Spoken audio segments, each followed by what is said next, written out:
বাবা, আমি তো তোর কথা থেকে জানি রে বাবা।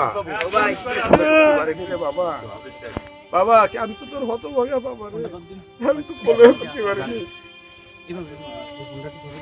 আমি তো কোলেও করতে পারিনি তোরে।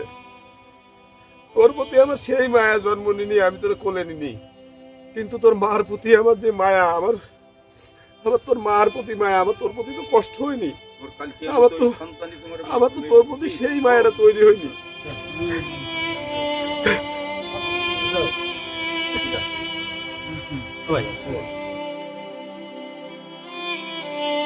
আমি এখন একটা শপথ করে রাখতেছি, আমার ভাগ্নের জীবনে কোনো অন্যায় স্যালুট দেবেন না।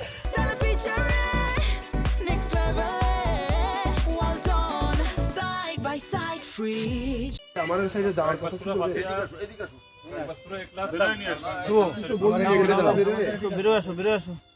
আমার লাস্ট বললো তুমি জেলের থেকে বাইরে যদি এক রাত কোথাও থাকো আমার নিয়ে থাকতে, জেলের থেকে বাইরে তুমি পলায় বেড়াও আমার নিয়ে পলাতে হবে, আমি বাইরে থাকো তুমি, আমি রিক্সে চাই। আর মানে কি বলবো, আমার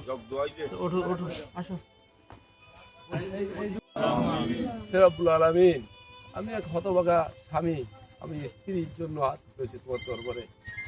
আল্লাহ, আমি একজন হতভাগা পিতা, আমি তো আমার সন্তানকে কোলে পর্যন্ত নিতে পারিনি। আল্লাহ আল্লাহ, তুমি আমার স্ত্রী সন্তানকে ক্ষমা করে দাও আল্লাহ।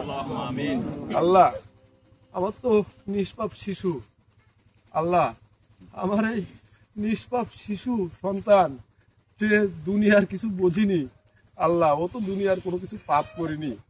আর আল্লাহ, আমার স্ত্রী আমার জানা সম্পর্কে তুমি তো বলিস যে যদি কোনো স্বামী তার স্ত্রীকে ভালো বলে তার জন্য জান্নাতের রাস্তা তৈরি হয়ে যায়। আল্লাহ আল্লাহ, আমি ছোট্ট এই সময় এই 9টা বছর একসঙ্গে ছিলাম, এই 9টা বছর আমি আমার স্ত্রীকে দোষারোপ করতে পারবো না। আল্লাহ আল্লাহ, কখনো আমার স্ত্রী আমার অবাধ্য হয়নি। আমি যখন ফোন করে বলি আমার স্ত্রীকে যে তুই বাড়ি যাও, বাড়ি থেকে বেরোনো লাগবে না, আমি বেরোয় যাব, আমার স্ত্রী সব তার বাবা মা ভাই বোন সবাই সাইডে আমার বাড়ি গিয়ে উঠে বসে আছে। আরে তার বাড়ির থেকে বললেও সে আসেনি, তার একটাই কথা ছিল আমার স্বামী যেদিন বলবে সেদিন আমি চলে আসবো। আমি এর থেকে আমি আর আমার মানে স্ত্রী মানে আমার আল্লাহ, আমার বলার ভাষা নেই। আল্লাহ, আমার স্ত্রী যদি কোনো ভুল ত্রুটি চলার মধ্যে করে থাকে আল্লাহ ক্ষমা করে দাও আল্লাহ।